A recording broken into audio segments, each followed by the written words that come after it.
కష్టాలని పిల్లని చెయ్యి పట్టాలని నల్లని సీకట్లో ఒకదాన్నే కూసున్న దిక్కులేని పచ్చినయ్యి బావా నువ్వెప్పుడొస్తావని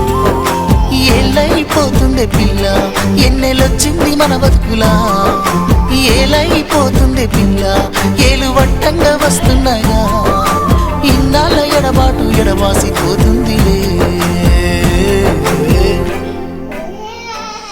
ఈ సీనయ్య గుండున్నదే సినదారా నీ కోసము